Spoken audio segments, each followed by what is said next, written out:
Welcome to Washoe County Library's Crafternoon. My name is Morgan. I'm from the Northwest Reno Library, and today we're going to create a yarn wall hanging. This craft is very versatile. You can use things around your house. You can even use different types of yarn, twine, or ribbon. We've created some examples here so that you can see some of the flexibility that you'd have with this craft. We have a spoon where we hot glued some ribbon and then mimicked the chevron shape in the ribbon to the bottom of the item. Here we've added some yarn just to create a little flair to our picture. Here we're celebrating Pride Month with our rainbow yarn and then a little wording at the end of our arrow. There's also some different textures in the yarns that we used, which will be similar to today's craft. And then finally, also similar to today's craft, we've used a piece of wood and then we've simply cut up t-shirts into long, thin strips, pull them tight, and then we've tied this around our wood and then added some beads for some added texture. Supplies you'll need for today's craft include something to measure your yarn, string, or twine with. You can create a template for length, which we'll be doing today. Something to hang your yarn, string, or twine from. Scissors to cut. You could use twine, you could try yarn, or even ribbon. This is completely versatile and up to you. And then finally, you may want to have some tape on hand. If you choose to put this on the table, this will hold your project in place. Or at the end of your project, if you would like to cut your ends to the same length, tape is very handy. For today's craft, I'm going to use some greens and blues to match the room where I'll be hanging my project. As I mentioned before, I'm going to use this template to measure out my yarn. This is 20 inches, and that's how long I want it to hang. So you're going to want to go all the way around for one piece of string to hang. So let's use our thicker stuff here. You would start here and then simply wrap it around as many times. So let's go ahead and just make 3 pieces for this right now.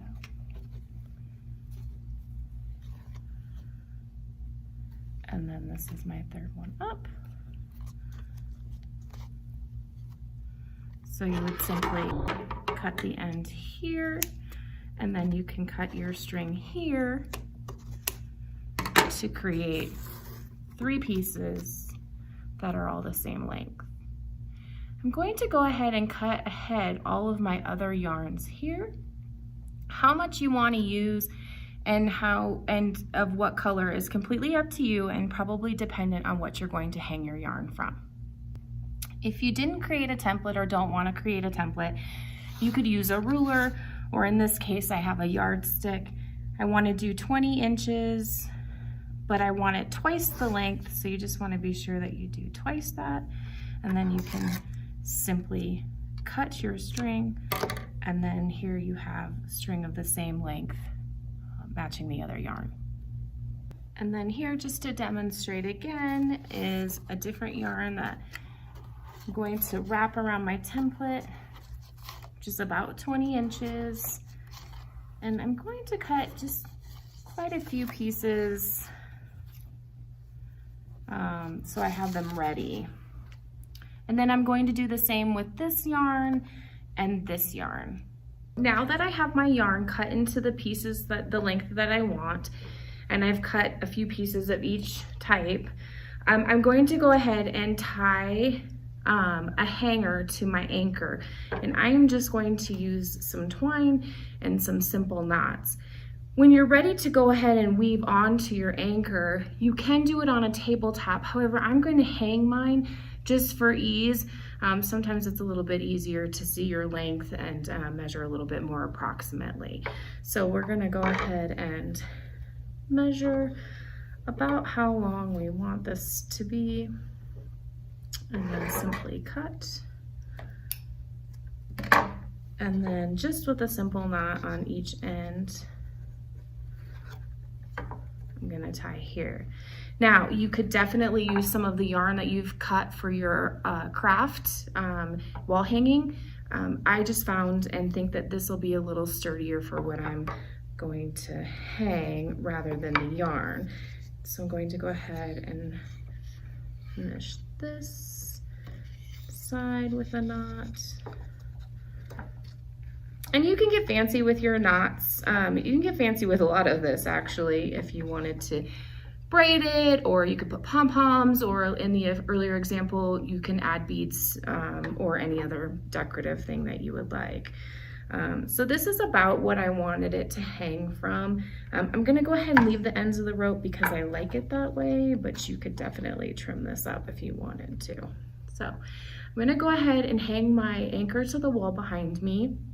That is actually a bulletin board. And then we'll go ahead and start weaving our yarn onto our anchor. I have a bulletin board here, but you could use something at home. If you have a clip, you could clip it, you know, up on somewhere. A magnet on a fridge might even work, depending how heavy it is. You can also work on a table. So I'm gonna go ahead and just pin mine to the board here. Now, you have all the flexibility that you want in the world here. So you can do as many pieces that you want at a time. You could do single ones, which would take you a little bit longer.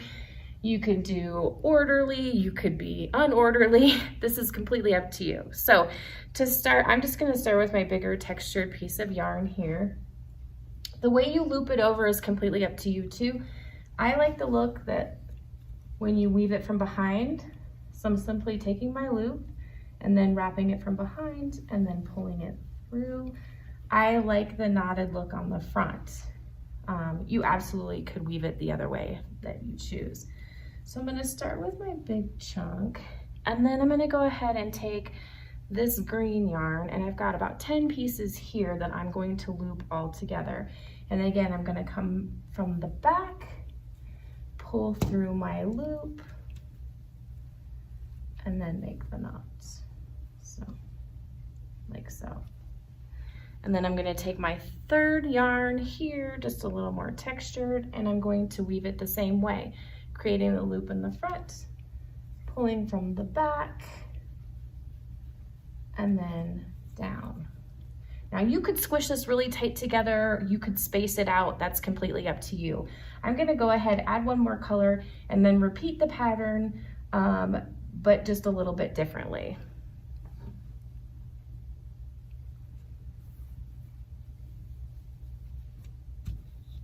I have finished weaving my yarn onto my anchor in my desired pattern. At this point, you do have the option if you wanted to cut across the bottom to make it even. That's where masking tape or painter's tape would come in handy. You just simply make a tape across, tape it across the bottom, and then you could make a straight cut. I'm gonna leave mine. You could also do that on a tabletop. It doesn't have to be hanging to make the cut. You could also do it at an angle if you wanted. It's completely up to you. The other thing you could add is some braids, beads, pom-poms, again, anything that you would want to hang from your art piece is completely up to you. Thanks for joining us today. Find more of our virtual events at washoccountylibrary.us. Follow us on Facebook, and hope to see you soon.